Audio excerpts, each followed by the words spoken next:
எல்லோருக்கும் வணக்கம்.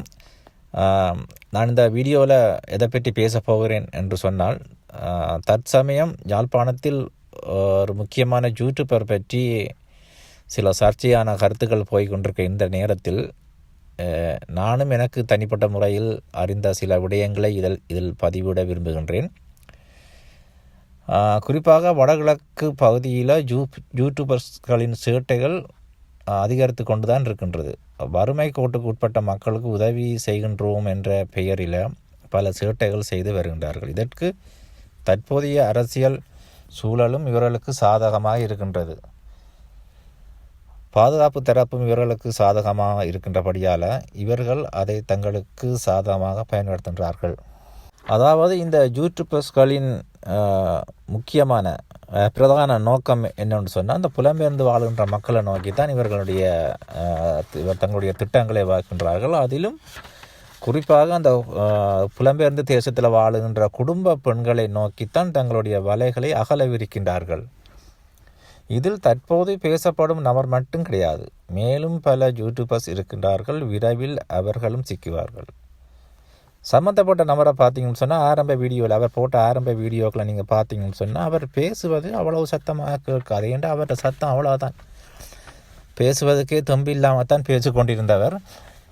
பிறகு அவர்கிட்ட கைகளில் பணங்கள், அதிக அளவில் பணங்கள், அதாவது லட்சங்களில் பணங்கள் புரள அவருடைய மாற்றங்கள், அவருடைய மாற்றங்கள், அதாவது ஊரில் ஒரு பழமொழி சொல்வார்கள், இந்த காய்ந்த மாடு திண்டு கொளுத்து தெனவடுத்து போனால் என்ன செய்யுமோ அப்படியான சேட்டைகளை அவர் செய்ய ஆரம்பித்து விட்டார். குறிப்பாக அவற்றை பேச்சில் பல மாற்றங்கள். அந்த வயது வேறுபாடின்றி நலிந்த மக்கள்கிட்ட போய் தன்னுடைய பலத்தை காட்டுவது, அவரோட பேசும்போது நையாண்டி, நக்கல், நளினம், இப்படி திமிரெடுத்த தெனவடுத்த பேச்சுக்களை எல்லாம் பேசி கொண்டிருப்பார்.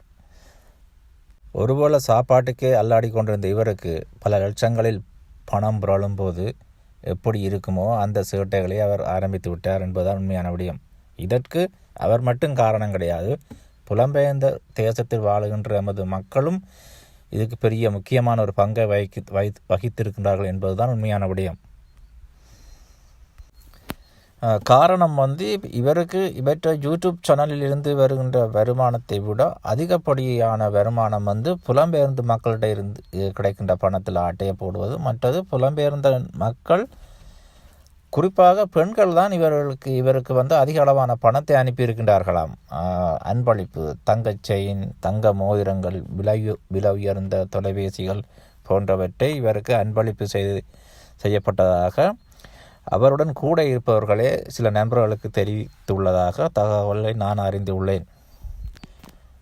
அது மட்டுமின்றி இந்த யூடியூப் நபர் புலம்பெயர்ந்து வாழுகின்ற ஒரு குடும்ப பெண்ணிடம் அவருடைய கணவர் பற்றிய தகவலை அறிந்திருக்கின்றார். உங்கள் கணவர் மாதம் எவ்வளவு பணம் சம்பாதித்து கொண்டிருக்கின்றார் என்றெல்லாம் கேட்டிருக்கின்றார். பின்பு அவர் கூறினாராம், உங்கள் கணவரை விட நான் அதிகமாக சம்பாதிக்கிறேன் என்று கூட சொல்லியிருக்கின்றார். ஒரு சந்தர்ப்பத்தில் அந்த பெண்ணை நோக்கி இவர் ஐ லவ் யூ என்று கூட சொல்லியிருக்கின்றாராம். பின்பு